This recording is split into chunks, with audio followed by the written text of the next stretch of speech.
Hi there, this is your moderator, Lori Dearman, and you're in the right place for Are You Prepared? Securing Your Pharma Supply Chain. I'd like to extend a warm welcome to all of you from Ventura, California to today's webinar, sponsored by XL DHL Supply Chain and hosted by WebAttract, the leader in thought leadership webinars. In just a moment, I'll be introducing our panel of thought leaders, as today's webinar is about hearing from these experts as they discuss why the U.S. FDA's implementation of the Drug Supply Chain Security Act will affect your supply chain, how U.S. trends impact regulations and product integrity issues in other countries, and innovative supply chain strategies to adapt to the changing regulations. Now, we've invited you, along with over 300 professionals registered from 15 countries and 36 states and provinces, representing a variety of industries. Now, regardless of your role or your location, we're confident you'll find today's webinar of value. Coming up on your screen is our first poll. We'd like to hear from you. Which function within your organization leads the serialization effort? And if you wouldn't mind selecting just one, is it operations, supply chain logistics, quality regulatory compliance, purchasing, procurement, perhaps IT or IS? Or maybe it's something else. So go ahead and let us know. Okay, it looks like the majority, over half of us, 53% coming in at operations, supply chain, and logistics, 26% quality, regulatory, and compliance, 2% purchasing and procurement, 12% IT or IS, and 7% falling into the other category. So thanks so much for sharing with us, and let's go ahead and move on with our webinar. Now, the host for today's webinar is XLDHL, and before we get started, I'd like to turn it over to Jim Saponaro, Vice President of Life Sciences Americas at XL Incorporated. And he'll take just a minute of your time to officially welcome you and express what he hopes you'll get out of today. So over to you, Jim. Thanks, Lori. I'd like to wish everyone a warm welcome on behalf of all the XLDHL team members and all the companies serving the life sciences and healthcare supply chain. I think you're going to enjoy today's discussion, Are You Prepared?, where we talk about transforming the life sciences and healthcare business paradigm through serialization. We're going to cover the Drug Supply Security Act and how it's going to affect your supply chain, and then how the U.S. trends will impact the regulations in the other parts of the world. And finally, innovative supply chain strategies to adapt to this ever-changing regulatory world we all live and work in. I think you'll especially enjoy hearing from our two speakers, Pat O'Connor and Lisa Harrington. Pat and I have worked together meeting with the FDA to further clarify our role as a 3PL and as an extension of our manufacturing supply chain partners. And Lisa brings a huge portfolio of experience to this topic. I will be back to you during the Q&A, and I will now turn it back over to Lori. Thanks, Lori. Well, thank you so much, Jim. And folks, as Jim mentioned, joining us today we have Patrick O'Connor and Lisa Harrington. I'll be introducing them more formally in turn as they appear on the webinar. So let's go ahead and start with a few words in the way of an introduction for Patrick. Now, Patrick O'Connor is principal of Kenton O'Connor, a Washington-based government affairs firm that provides government affairs services to companies, professional organizations, and trade associations. He serves as the Washington representative for the International Warehouse Logistics Association, the leading association for warehouse-based third-party logistics providers. In this role, Pat represents the interests of IWLA members before Congress and the regulatory agencies, particularly on issues relating to supply chain security, transportation, trade, and commerce. On behalf of the IWLA, Pat worked closely with all sectors of the pharmaceutical supply chain during congressional consideration of the Drug Supply Chain Quality Security Act, the DSCSA. He's now working closely with the U.S. Food and Drug Administration and the states on implementation of the DSCSA. And Pat is married with 4 children and currently resides with his wife in Reston, Virginia. Patrick, how are you doing today in Virginia? We're doing well out here in Virginia, and let me extend a welcome to all our participants in this webinar. Thank you, Lori. All right. And Patrick, just to be sure that we're all on the same page, perhaps you can get us started with an overview of the Drug Supply Chain Security Act. We'll be glad to. The act was signed by the President Obama in November of 2013, almost a year ago. The law essentially establishes a national system for tracing pharmaceutical products from point of manufacture to point of dispensing. The law immediately preempted all state laws, regulations, and requirements for tracing products through the supply chain. The law specifically applies to prescription drugs in finished dosage form for human use. Does not apply to drugs for animal purposes, does not apply to medical devices, and does not apply to the raw materials that may go into the manufacture of a prescription drug. It also sets national licensing standards for wholesale distributors and third-party logistics providers. The need for securing the supply chain, there are several reasons for it. Theft, counterfeit products, and diversion. We've seen more and more cargo theft of high-value pharmaceuticals. Eli Lilly had $75 million theft recently. We've seen counterfeit products. Avastin was found, a counterfeit Avastin was found in the supply chain. U.S. FDA issued a warning to healthcare professionals. Many manufacturers have seen counterfeit products coming into the supply chain, which of course threatens their brand identity. One major manufacturer seized 11.8 million tablets, capsules, and vials of counterfeit product just in the last year.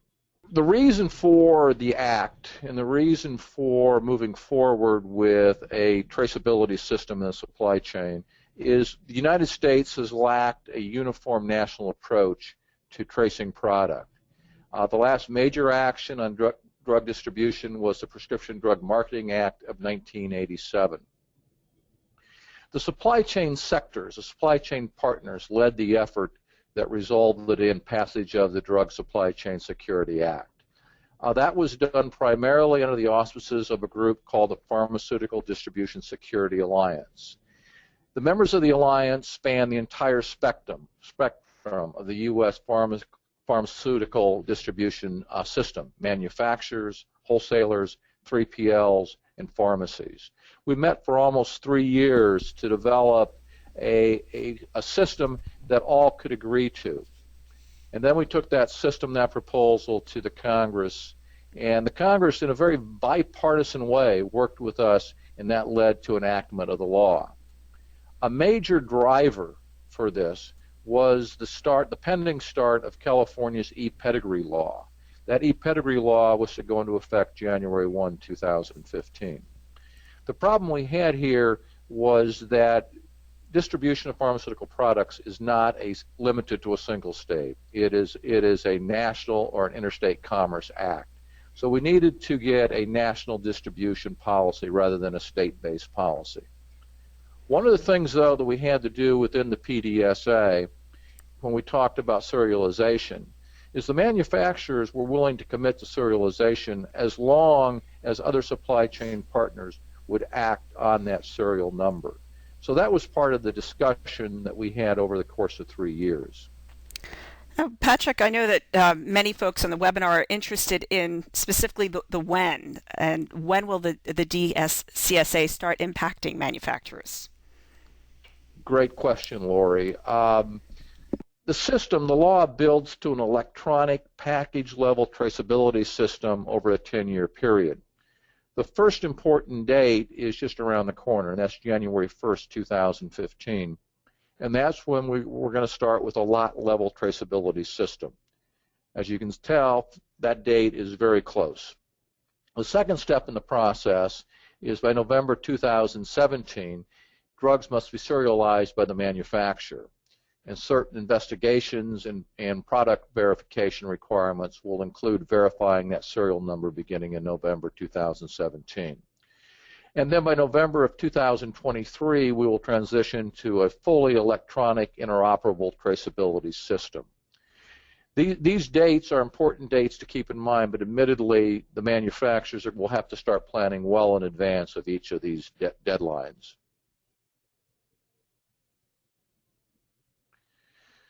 We have a full traceability system under this new law, but it does not require endpoint authentication. It creates an electronic traceability system to track each package as it's bought and sold. Unlike many U.S. models, the bill does not require the pharmacy or the dispenser to verify the serial number before the product is dispensed to the patient. The system created focuses on enabling tracking of transactions. Verification of the serial number or the lot number will not be routine except during product returns and when there's an investigation of a possible suspect or illegitimate product. And unlike many non-U.S. models, there will not be a single government repository of all of these serial numbers. At this point, that does not seem likely. Traceability in this system is based on change of ownership, not on change of possession. Change of possession is equivalent to a transaction, and the law defines a transaction as meaning the transfer of the product between persons in which a change of ownership occurs. So we've got a system that tracks each change of ownership through the supply chain. It creates a closed supply chain. Only those who are deemed to be an authorized trading partner will be able to participate in the supply chain. Prior to passage of this law, anybody who wanted to could become a participant in the supply chain. But now, no later than January 1st, 2015, manufacturers, wholesalers, 3PLs, packagers, and dispensers may only do business with an authorized trading partner. And FDA will define what an authorized trading partner is. For a manufacturer or repackager, that means the entity has a valid registration with the FDA. For a wholesaler or a 3PL, they hold a valid state or federal license. And for a dispenser, the dispenser holds a valid state license. So only those who meet that test of being an authorized trading partner will be allowed to participate in the supply chain. The traceability requirement and the traceability system, as I mentioned, goes into effect on January 1, 2015.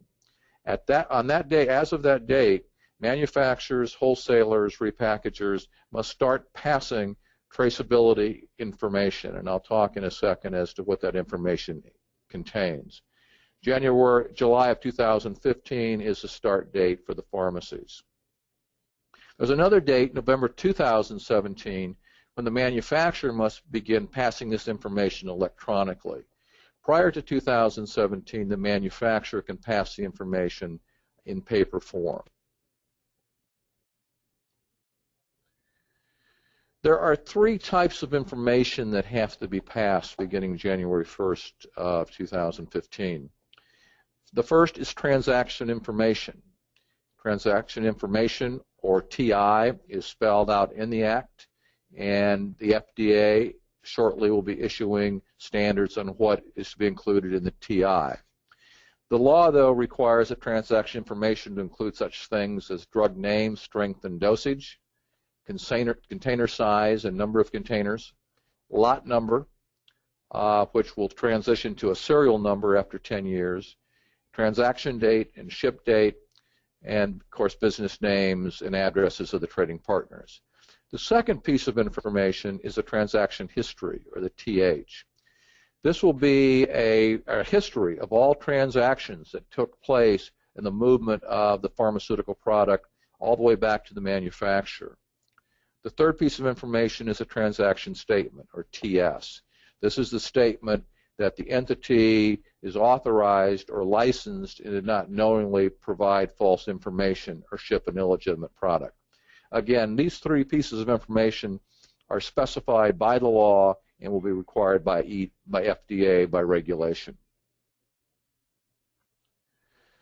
Traceability, beginning January 1st, no one can accept ownership of a product unless the previous owner provides the TI, the TH, and the TS. This is an important part of the system. You may not accept the product unless this information has been provided to you. Now, Patrick, fantastic information on traceability. Shall we move on to product verification and serialization and what's involved there? Sure, Lori, thanks. again, January 1st of next year is an important date. As of that date, supply chain partners will have to have systems and processes in place to comply with the verification requirements. There's not, of course, a requirement to verify the lot number, but you must be able to respond to verification requests from the Secretary of Health and Human Services or FDA if there's reason to believe that you're holding a suspect product.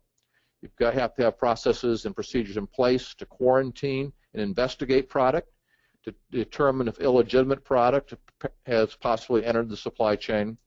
You have to notify trading partners and the FDA of illegitimate products, and that has to be done within 24 hours. So you've got to be prepared to be able to do this by January of next year. The serialization requirements, again, by November 2017, we transitioned from a lot number to the manufacturer having to place a serial number or unique identifier at the package level. November 2018, the repackager must also be able to do that.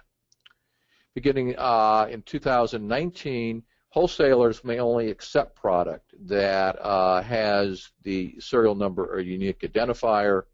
The pharmacies may only accept product that includes a serial number by 2020. So we transitioned from a lot number to a serial number between now and 2020. The path to a fully functional system is when transaction information is exchanged in a secure, interoperable, electronic fashion. And this again will then include the serial number or product identifier at the package level. And FDA, by regulation, will specify how that product identifier is, what it looks like, and what it's to contain. By 2023, then, as we transition to this fully functional system, there'll have to be systems and processes for verifying at the package level the serial number, and systems and processes to facilitate gathering a transaction information electronically all the way back to the manufacturer in order to investigate suspect product, or product that is subject to a recall. FDA is scrambling to try to implement this law. Again, the law was passed in November of 2013, and come this January, many pieces of the law have to be implemented. Law requires FDA to develop a series of standards, issue guidances, issue regulations, implement pilot programs, establish licensing programs, hold public meetings, etc., to implement this law. They have a lot on their plate to make this happen. They've got many deliverables that are spelled out in the Drug Supply Chain Security Act. They have to issue guidance documents. The first of these was issued this past May on identification of suspect product and termination of notifications of suspect and illegitimate product. By this November, they have to issue the standards for the interoperable exchange of transaction information, the history, and the transaction statement. Again, these will be standards that will be applicable to both electronic and paper exchange. Later this year, they'll also issue guidance on the process for waivers and exceptions, for grandfathering product, system attributes necessary to ensure secure tracing at the package level. Those guidance will be required by 2022, and then by 2022, the standards for interoperable data exchange. By November of 2015, the FDA will issue regulations for the licensing of wholesale distributors as well as 3PLs, and by 2021, they'll issue regulations for the interoperable electronic tracing of product at the package level. Now, Patrick, again, great information, and I guess perhaps it's time to turn our attention to the next steps and what we'll see from the FDA, or essentially what's coming down the road. Again, FDA is working very feverishly to try to implement this law. the biggest challenge they have is issuing the standards for the interoperable exchange of information, standards that you'll have to comply with come January 1. You have to start passing this information on January 1, 2015.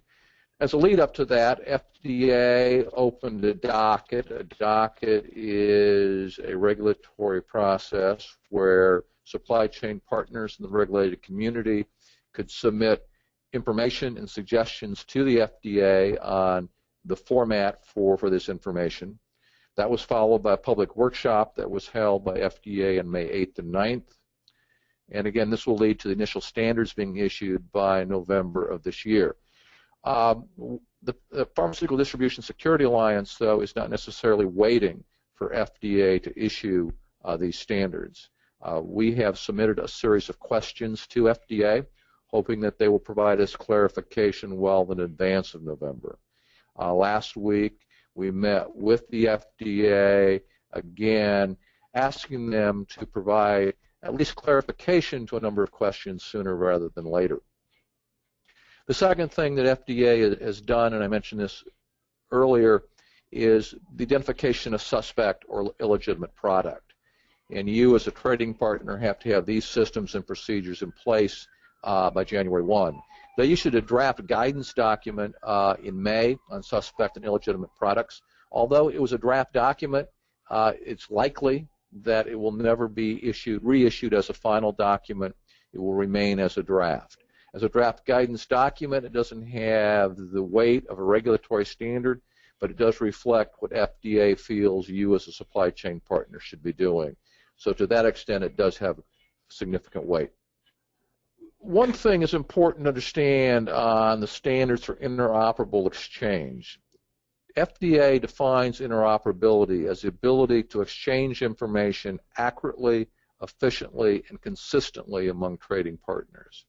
So the standards we'll see from FDA this November that you'll have to be prepared to comply with come January 1 will go to how you accurately, efficiently, and consistently exchange this information with your trading partners. One of the things FDA did in their, when I mentioned the docket they opened, is they asked a number of questions of the regulated community, of you folks, as to what the standards for interoperable exchange should consist of. And in doing that, they posed a number of questions. And on this slide, you'll see several of these questions. They certainly were not all of the questions FDA asked. And at this point, we have no answers from FDA. But it was an opportunity for the supply chain to comment fairly specifically back to FDA. And some of the questions they asked were, what kind of information do you currently exchange, and how do you exchange it? Advanced ship notices, through a database portal, through electronic invoice, paper invoice, or packing slips. What practices, processes, and systems are currently in place to exchange information prior to a transaction taking place? Do you have the ability today to include lot-level data? Because the first part of the traceability system is going to be at the lot level. And are partners currently using paper as a means to exchange information, and when do you plan to transition to an electronic format? And what are the challenges to moving towards a paper or electronic format for the interoperable exchange of transaction information and transaction history? So these are some of the questions that FDA asked, and these are the questions now that they are wrestling with. And what about the suspect or illegitimate products? How can we expect that those will be handled? Well, again, these are going to be handled primarily through the guidance that the agency issued in May.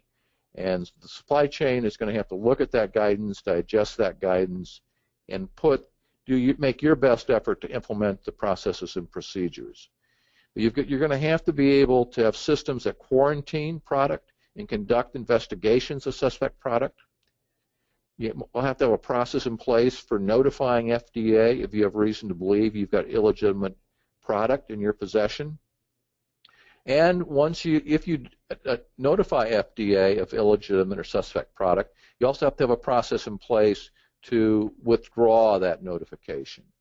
So I think it's important to understand, without end authentication of the lot number, the serial number, a lot's going to depend in the traceability system of the various supply chain partners having these systems in place to identify suspect product.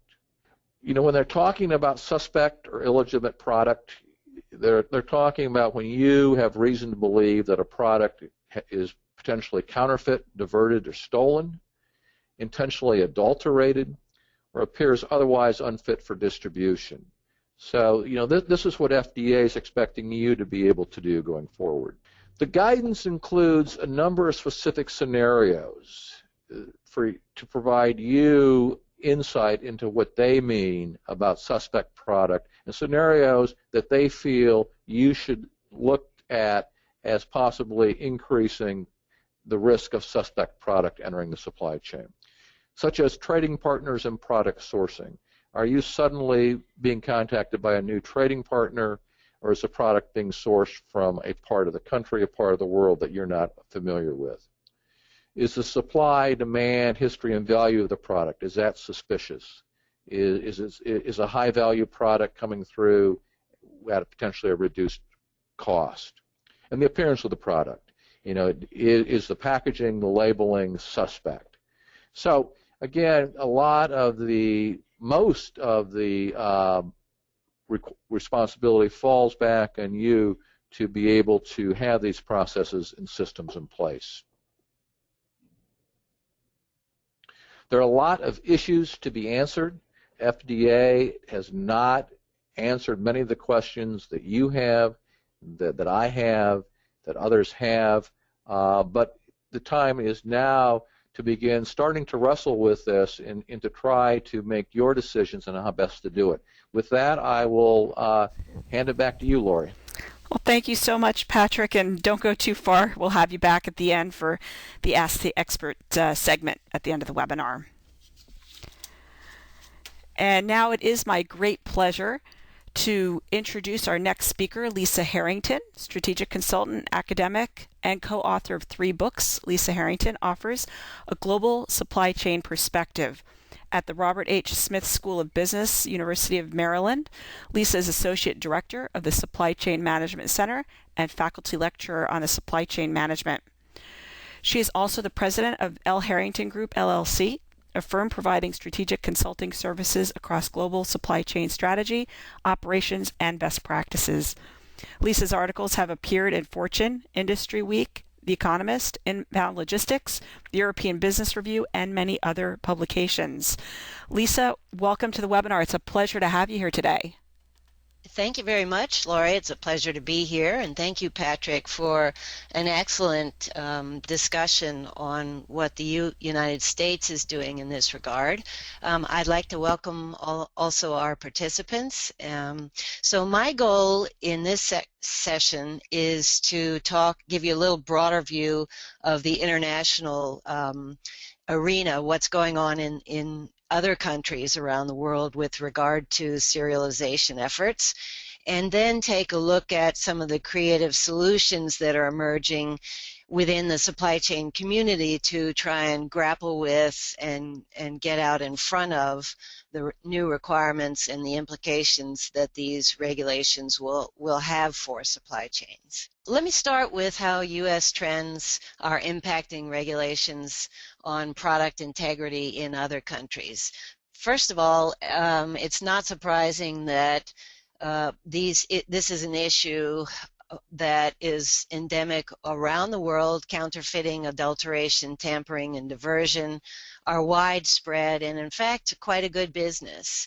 It's estimated that in counterfeit prescription drugs alone, the market is worth about $75 billion a year worldwide. And while the U.S. has serious issues in this, faces serious issues in this regard, other countries experience this on an even broader level. So let's just take the example of Angola. In June 2012, Angolan customs agents were conducting a routine customs search of a cargo ship incoming from China and happened to uncover 1.4 million packets of counterfeit Coartem, which is a malaria medication. So that level, that number of packets was enough to treat about half of Angola's annual malaria patients. So this means that these patients were getting either completely ineffective drugs or only marginally effective drugs. Clearly a concern in a country where malaria is a major epidemic and killer of people. So essentially, counterfeit drug incidents around the world have caused an estimated 700,000 deaths. And this, again, is just talking about counterfeiting. The example Angola, I think, really drives the point home. And based on what you're seeing, Lisa, what's currently being done to combat this type of scenario on the international front? Well, as you look at this map here just gives you some other examples of experiences countries have with counterfeit units of drugs or product. So basically, countries all over the world are stepping up their rules and regulations regarding tracking and tracing of drugs across the entire life cycle for these products and across the supply chain. So there are some countries that are leading the way and are nearly at the same level of maturity in their process as the United States, and others are farther behind. And it would probably take all day to go country by country and tell you what's going on in each one of them. But as we see, we'll see later in this presentation, some of the countries that are leading the way, and I'm going to turn it over to Laurie for a minute to take a quick poll of the audience.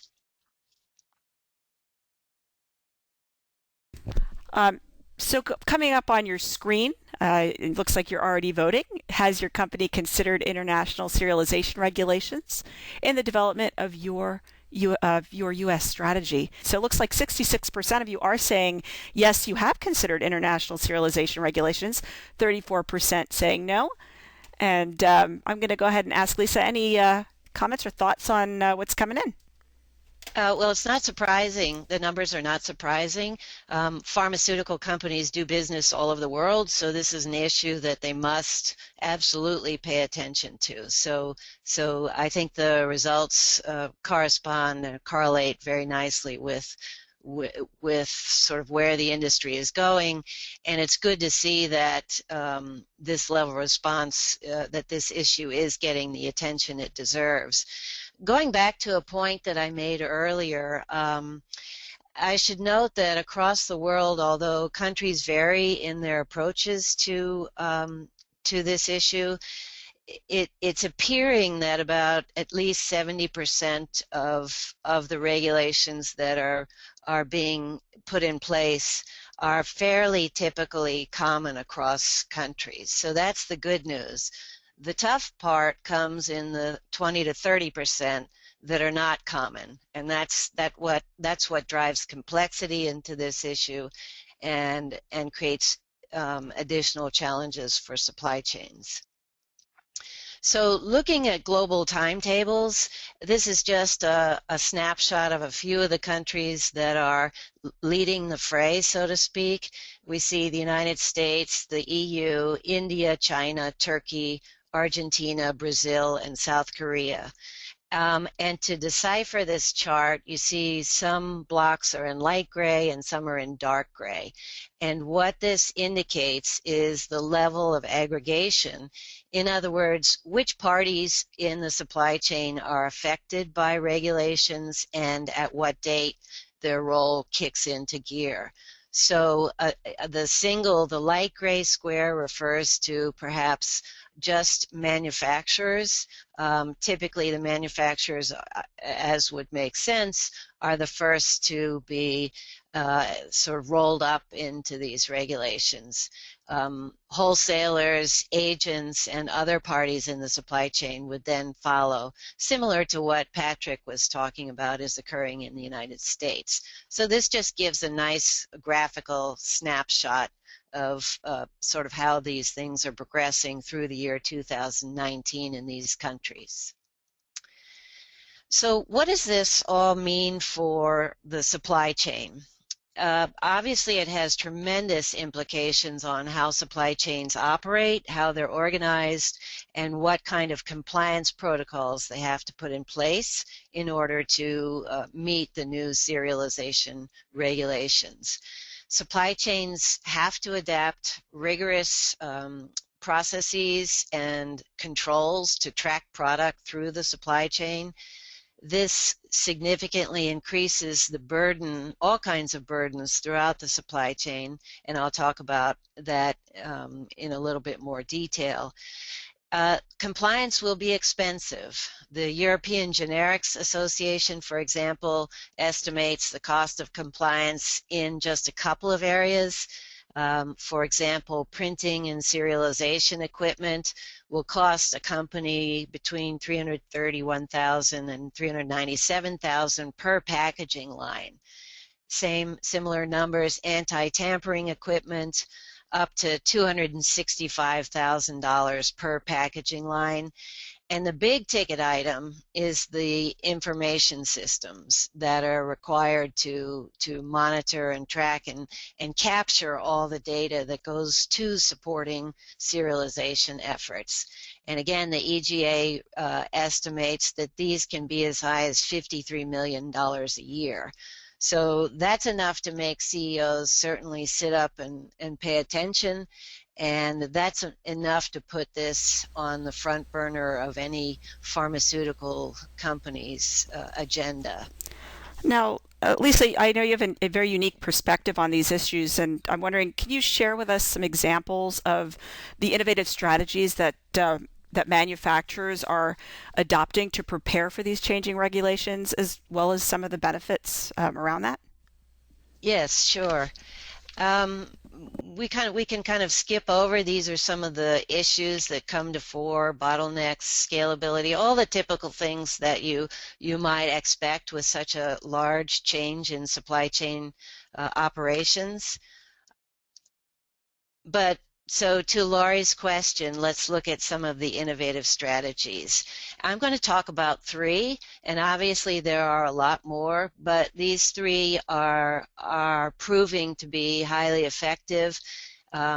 Similar types of models have been applied in other industries, and the life sciences sector can adopt and adapt these to its own purposes for the serialization efforts. The first solution is what we call a supply chain control tower, and much as the name implies, this operates exactly as an air traffic control tower at a major airport. So what does it do? Typically, a lead logistics provider, so an outsourced service provider, sits atop the control tower, constantly monitoring, orchestrating, assessing, and improving the supply chain performance, and importantly, all of this goes around to tracking and tracing product through the supply chain. This is done through real-time end-to-end visibility tools, so the ability for the supply chain control tower to see into the supply base and also out to the customer base, so that it can in fact see product as it moves through the supply chain, and it also sees where it stops suddenly, which would trigger an anomaly alert that would have to be investigated. So again, this goes to making sure product is where it's supposed to be at all times and isn't diverted or in some way tampered with, to the end goal, obviously, of securing the product so that patients are safe. So the systems are state-of-the-art. They're able to track product down to the lowest unit of measure or serial number. The next solution is a dual solution, actually, an inbound to manufacturing and then a direct to customer model. So you might ask that if why is inbound to manufacturing important? In this case, a lead logistics provider would manage the supply into the production facility. And while this is not part of the serialization requirements, obviously it goes to product integrity. If your ingredients to products, so to speak, are safe and secure and have a clear provenance to them, that takes away that risk factor. Then the third party manages the outflow of product direct to the customer. So in some circles, this is called disintermediation, which means that instead of having multiple wholesalers and agents and myriad parties touching the product in between where it leaves the manufacturing plant and the point where it arrives at the customer, the hospital or the dispensary. Instead of having, say, 50 companies involved in touching the product, you would have just a single third-party logistics company managing all these flows. So again, you would reduce your risk profile from, say, in that case, a 50 company risk to a single company risk. The 3PL would provide complete track and trace all the way to the end delivery, and so this creates almost a closed loop flow, fully tracked, fully auditable, and one that complies with serialization requirements. So those are definite benefits both to the company, the manufacturer, as well as to the end patient, whose life is a little safer because of this. And finally, the third solution is what we call the shared services supply chain. And in this case, multiple pharmaceutical companies would store their product in a single third-party logistics facility. That facility would take, typically pharmaceutical companies all deliver to the same customers. They all serve the same hospitals. So instead of having pharma go have 5 or 6 supply chains all feeding the same customers, the pharma companies would house their products in a 3PL facility, and then the third-party logistics company would set up milk runs. Again, this whole idea of controlled closed loop, milk run deliveries to the hospitals in a very optimized route, so that the hospital is getting a single delivery, a single safe and secure, monitored, tracked delivery from one provider, as opposed to having 5 separate trucks show up at their dock and having to manage tracking and tracing in that regard. So this reduces complexity, and anytime you reduce complexity and provide the layer of visibility and track and trace, you reduce the risk in the supply chain. And it makes compliance to these serialization regulations far easier. So you also, to the benefit of the pharmaceutical company, spread the cost of compliance across multiple companies instead of shouldering that burden all yourself.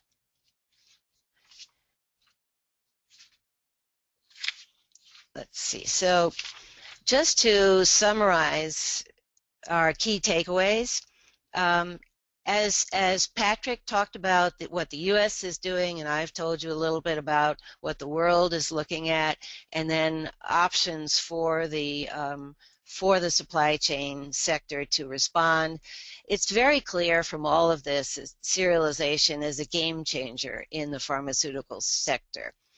Compliance is a must. Companies must address this. They must get a handle on adapting their supply chains so that they can meet these requirements, so that they keep patients safe, and they do so at an affordable cost. The good news is that solutions are out there. Technology we've talked about, operating models, supply chain execution models. The difficulty is, again, making sure that this is done intelligently and in a way that is affordable so that product costs don't go through the roof and the patient suffers in that regard. The benefits are clear. The product is secure, the patient is protected, the company brand is protected, risk gap closes, and ultimately, once these systems get well up to speed, costs will come down, and it may in fact make companies more efficient because they know exactly where their product is at all times, and there's a secure chain. So I'm going to turn this back over to Laurie. Those are my remarks. So Laurie, take it away. Well, thank you so much, Lisa. And folks, we are heading into our Q&A session. Before we do that, just a few words regarding next steps. We certainly invite you to take the post-webinar survey and stay tuned for more information on product integrity and security. We invite you to request a copy of the upcoming white paper, Protecting Product to Save Lives, Security, Integrity in the Pharma Supply Chain. Also, you can request a copy of the serialization information packet, which will include webinar slides, FAQs, timeline, as well as a video or video highlights from the experts. So we would love to continue the conversation with all of you. Before I do bring up our all of our speakers for the Q&A, I did want to just make a quick comment on our previous poll. I had asked everybody to weigh in on what countries you're looking to. The countries were Brazil, Turkey, Argentina, South Korea, India, Mexico, China, Colombia, EU countries. So lots of great responses there, and I do thank you for weighing in on that. At this point, I want to bring up our presenters and go ahead and start with our first set of questions. And I'm going to go to Patrick, and this is, does the Drug Supply Chain Security Act cover prescription medical devices? Thanks, Laurie. No, the Act specifically does not cover prescription medical devices. Okay. Gonna flip over to Jim. Question for you. How is XL or DHL preparing for serialization and the impending legislation? Thanks, Lori. At XL, DHL, we've, as I mentioned previously, we've met with the FDA to make sure that they understand our role as a third-party logistic provider. And we are also meeting with customers to understand the timeline and understand their interpretation of the law, because at the end of the day, our intent is to provide a single platform solution to provide our customers an economical solution. Okay, thanks so much, Jim. This next question goes to Lisa. What long-term impact will serialization have on the pharmaceutical security drug availability and, in the end, patients' lives in parts of the world where the risks of counterfeiting, adulteration, and diversion are the greatest, e.g. emerging markets like Africa? I know that was a long one, so if you need me to repeat any of that, let me know. It just so happens I was at a meeting at the State Department last week where this issue was being discussed, and there were some pharmaceutical companies there. And one of the key reasons that the question to the pharma companies was, why don't you market your drugs in certain countries, in Africa in particular? And the answer was because the supply chain is not secure and we cannot protect the patients. And so the pharma companies said, when these serialization rules go into effect and are adopted in these very emerging markets, then patients will have greater access to life-saving drugs where they simply don't now because the risks are too high for the pharmaceutical industry sector companies to enter that market. So the short answer is it will be good for patients in these markets, because by protecting the supply chain and having this serialization in place, pharmaceutical companies that will remove one barrier to them providing these much needed medicines in these countries. All right, thanks so much, Lisa. This one looks like a good one for you, Patrick. Denise is asking, does the DSCSA apply to drugs under study, so investigational products, or only to marketed drugs? Thanks, Lori. That's a great question. There is nothing in the statutory language that would expressly exclude investigative or clinical trial products. But I and my colleagues at the Pharmaceutical Distribution Security Alliance think it's likely that Congress did not intend for transfer of clinical trial products to be subject to the DSCSA requirements.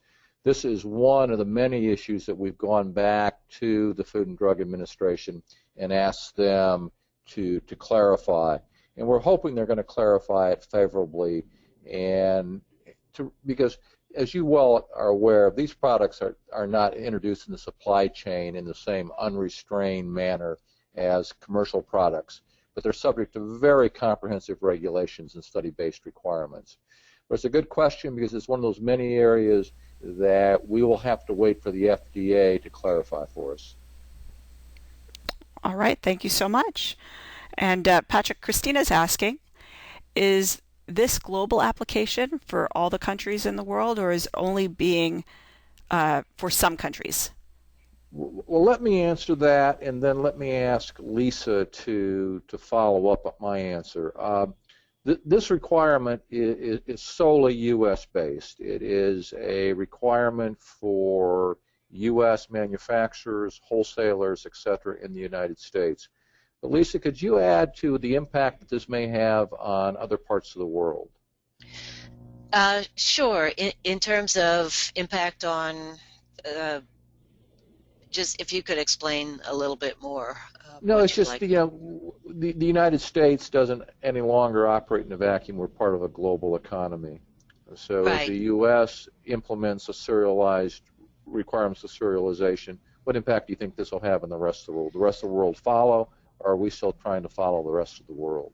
Well, I think that the United States is, according to my research, is really the leader in this effort. It's interesting, Patrick, you mentioned California earlier. California, within the United States, was the leader, and then the U.S. FDA decided, well, we better take the lead on this and not let California drive us. So the rest of the world is definitely watching what the U.S. is doing. They, as I said in my comments, they're sort of paralleling their efforts up to about 70 to 80% along the lines of the U.S. model, and from that point they diverge based on their own country specifics. So I would say the U.S. is being watched very carefully. And other countries are in different stages of following or taking under advisement what the U.S. is doing. All right, thank you so much, Lisa and Patrick. Appreciate it. This one coming from Sean, and looks like a good one for you, Patrick. Does the law apply to medical devices that do not contain a drug product or drug substance?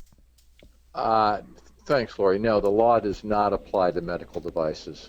And in some cases, there may be a medical device that does contain a drug product or a drug substance, and those may fall under the definition of a combination product, and FDA will exempt certain combination products from the scope of the requirements. All right, and one more question for you, Patrick, and I think that's all we have time for today. Coming from Christina, please clarify, is this new law only for prescription drugs, or does it also apply to OTC, over-the-counter, non-prescription drugs? Thanks, Lori, and good question, Christina. No, this applies only to prescription drugs. It does not apply to OTC products, over-the-counter non-prescription drugs. Good question. All right, and we're getting to the top of the hour, and I did want to give each of our presenters just a moment to leave us with some closing comments. I'll go ahead and start with you, Patrick. Well, thanks, Lori, and thanks again, everybody, for participating in this webinar. I think my one closing comment would be that I'm hopeful that FDA, as they move forward with implementing this law, is going to show a certain amount of flexibility to the supply chain.